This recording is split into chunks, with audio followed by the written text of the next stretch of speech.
2014 में जब बीजेपी का गवर्नमेंट बना तो बीजेपी ने सबसे अहम 3 मुद्दे को उठाया था जो विवादित था। बीजेपी ने दावा किया था उसको हर हाल में पूरा करेगा। पहला इशू है आर्टिकल 370, दूसरा है राम मंदिर और तीसरा है यूनिफॉर्म सिविल कोड यानी कि यूसीसी। ऐसा लगता है कि यूसीसी को बीजेपी बहुत ही गंभीरता से प्रेजेंट कर रहा है। 14 तारीख को एक खबर आया, यूसीसी के लिए एक लॉ कमीशन लाया गया। 30 दिन के अंदर जनता के सामने रखा जाएगा जनता का ओपिनियन जानने के लिए। सबसे ज्यादा प्रॉब्लम तब आया जब यूसीसी के टॉपिक को एक रिलीजन एंगल दिया जा रहा था। अलग अलग कम्युनिटी के लोगों का अलग अलग राय है उसमें। एक तरफ वो लोग हैं जो हिंदू रिलीजन के हैं जो यूसीसी को फुल्ली सपोर्ट कर रहे हैं और दूसरी तरफ मुस्लिम्स उसका विरोध कर रहे हैं। मुस्लिम माइनॉरिटी के जो ग्रुप है उनका मानना है कि इससे भारत का यूनिटी एंड डाइवर्सिटी पर गहरा इम्पैक्ट पड़ेगा।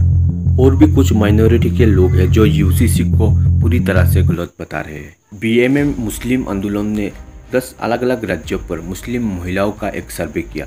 इस सर्वे में पता चला कि यूनिफॉर्म सिविल कोड को 90% महिलाओं ने एक्सेप्ट किया। उन महिलाओं का कहना है कि ओरल एंड यूनिलैटरल और तलाक जैसे मुद्दे पर पूरी तरह से सस्पेंशन चाहते हैं। अब सवाल ये है, क्या यूसीसी भारत के माइनॉरिटी पर हिंदू लॉ इम्पोज करेगा?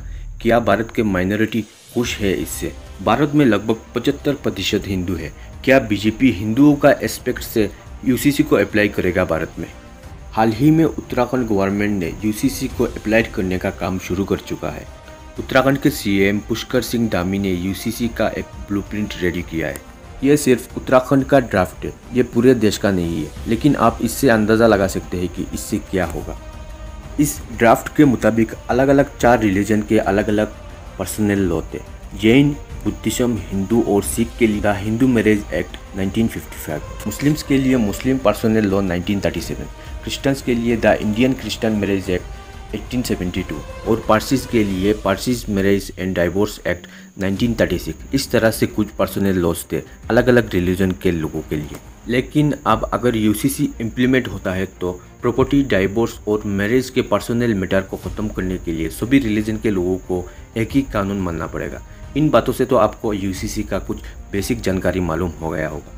जो लोग यूसीसी के अगेंस्ट में है वो लोग ये कह रहे हैं कि बीजेपी गवर्नमेंट यूसीसी के जरिए बाकी धर्मों के लोगों के ऊपर हिंदुत्ववादी थोपना चाहता है। उन लोगों को डर है कि यूसीसी लागू होने से हिंदू कस्टम को मानना पड़ेगा। ये क्रिश्चियन और मुस्लिम का बात नहीं है, इसमें बहुत सारे ट्राइबल लोग भी शामिल होंगे जिसमें नागालैंड, मिजोरम, मणिपुर, अरुणाचल प्रदेश जैसे स्टेट में ट्राइबल लोग रहते हैं। अरशद मदनी जो चीफ है जमीयत उलमा हिंद के, उनका कहना है कि मुस्लिम पर्सनल लॉ पिछले 1300 सालों से मानते आ रहे हैं भारत के मुसलमान। यूसीसी के अप्लाई से पूरे देश के मुसलमानों को एफिलिएट हो सकता है यानी कि आहत हो सकता है। इन चीज़ों को देखते हुए सभी political parties, communist party of India, Samajwadi party, Congress party, Trinamool Congress जैसे पार्टियों का मानना है कि इस बिल के कारण देश के सोशल फैब्रिक को डिस्ट्रॉय कर देगा।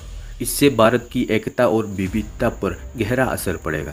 यूसीसी के विरोध में दूसरा और एक आर्गुमेंट है, अगर यूसीसी लागू होता है तो लोगों का fundamental rights, freedom to practise any religion वो ख़त्म हो जाएगा। यानी कि मौलिक अधिकार, किसी भी धर्म का पालन करने की स्वतंत्रता ख़त्म हो जाएगा, क्योंकि यूसीसी सभी धर्मों के पर्सनल लॉ को ख़त्म करके सिर्फ एक ही लॉ इम्पोज करेगा। और एक आर्गुमेंट है, क्या संविधान के father doctor BR Ambedkar Bharat में इक्वलिटी चाहते थे? अगर अम्बेडकर जी ऐसा चाहते थे तो यूसीसी को कॉन्करेंट लिस्ट में क्यों रखा गया था? कॉन्करेंट लिस्ट के बारे में बहुत सारे लोगों को नहीं मालूम होगा। भारत के संविधान के शेड्यूल नंबर 7 में सभी सब्जेक्ट को यूनियन लिस्ट, स्टेट लिस्ट और कॉन्करेंट लिस्ट में बाइसेक्शन किया गया है। इसका मतलब कौन किस सब्जेक्ट पर कानून बनाएगा, ये मुद्दा सामने रखकर ये कहा जा रहा है कि संविधान के father doctor BR Ambedkar ji नहीं चाहते थे कि पर्सनल लॉ को इंटीग्रेट करना। ये तो भी हो जब स्टेट, सेंट्रल और सभी करना चाहते थे, सबकी सहमति से हो। जब संविधान को बनाने वाले अम्बेडकर जी नहीं चाहते थे, फिर बीजेपी गवर्नमेंट उसको क्यों अप्लाई करने की कोशिश कर रहा है? यूसीसी के खिलाफ जो लोग हैं वो लोग डायरेक्टली कॉन्स्टिट्यूशन के ड्राफ्टिंग के खिलाफ सवाल उठा रहे हैं। भारत के संविधान के गठन में यानी कि देश के शुरुआती समय में कॉन्स्टिट्यूशन को रिवाइज करने वाली असेंबली यूसीसी को लेकर अनक्लियर था। उस टाइम के कॉन्स्टिट्यूशन असेंबली कंफ्यूज था कि उसको पार्ट 3 फंडामेंटल राइट्स में रखे या फिर part 4 directive principle of state के लिस्ट में रखे। यूसीसी को पहले से ही फंडामेंटल राइट पर रखा गया होता तो उस पर कानून बनाना पड़ता। और लोग इमोशन में आकर उसका अगेंस्ट प्रोटेस्ट करते। यूसीसी को बहुत ही होशियारी से डायरेक्टिव प्रिंसिपल के लिस्ट में डाला गया और फ्यूचर गवर्नमेंट के ऊपर छोड़ दिया गया। बहुत सारे लोगों का अलग अलग राय है। कुछ लोगों का कहना है कि ऐसा इसलिए किया गया क्योंकि उस वक्त भारत धर्म के बेसिस पर अलग हुआ था और उस वक्त यूसीसी बहुत ही आसानी से प्रोटेस्ट करवा सकता था और ये वही दौर था जब देश आज़ाद होकर दो हिस्सों में बंट गया था। बीजेपी गवर्नमेंट अगर यूसीसी को लॉ में कन्वर्ट करना चाहता है तो इंडियन पार्लियामेंट में दो हाउस है, लोकसभा और राज्यसभा।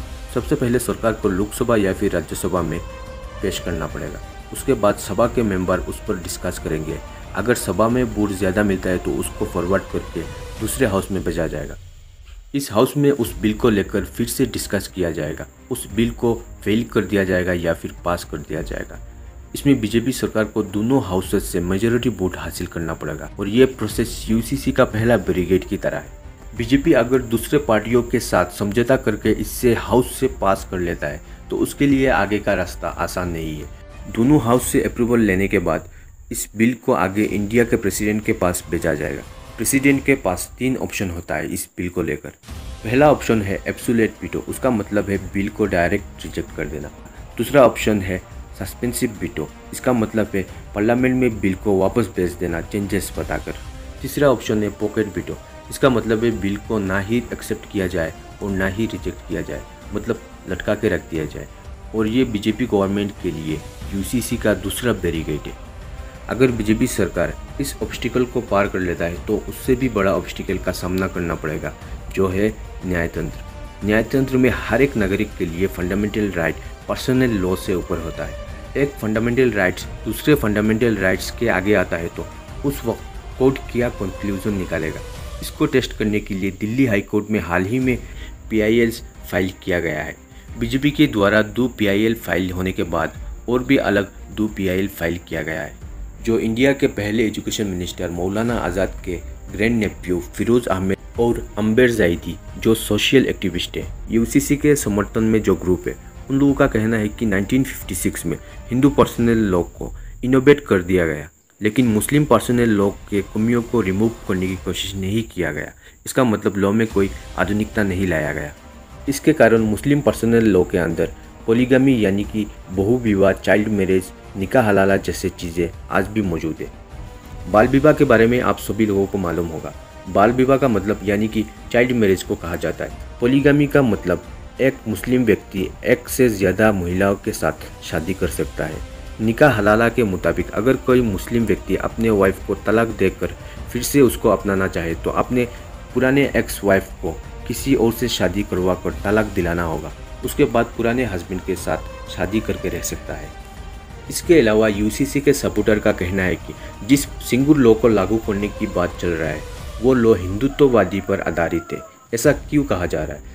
क्योंकि फॉरेन कंट्री जैसे कि यूके और यूएस जैसे देशों में पॉलीगमी, पॉलीएंड्री यानी कि मल्टीपल मैरिज करना सस्पेंडेड है। अंडर एज मैरिज पर भी रोक है। ये पॉइंट रखकर यूसीसी के सपोर्टर ये कह रहे हैं, क्या यूके और यूएस जैसे देशों के मैरिज एक्ट क्या ये भी हिंदूवादी हो गया? गोवा में यूसीसी एप्लीकेबल है 1961 से। गोवा में हिंदू, मुस्लिम और क्रिश्चियन भी रहते हैं। वहाँ पर तो कोई प्रोटेस्ट नहीं हो रहा है अब तक। क्या ये यूसीसी के लॉ देश के माहौल को ख़राब करेगा? कुछ लोग हैं जो यूसीसी को सपोर्ट कर रहे हैं, जो मुस्लिम समुदाय से भी है, और कुछ लोग हैं जो यूसीसी के अगेंस्ट में है, जो हिंदू और मुस्लिम समुदाय से ताल्लुक़ रखते हैं। और देखने वाली बात यह है कि क्या नॉर्थ ईस्ट जैसे क्षेत्रों में यूसीसी लागू होता है। नागालैंड के 3000 के एक ग्रुप ने धमकी दिया है, अगर यूसीसी लागू होता है तो 40 MLA का घर जला दिया जाएगा। और ये तो वक्त आने पर ही पता चलेगा क्या यूसीसी का कानून सही है या नहीं।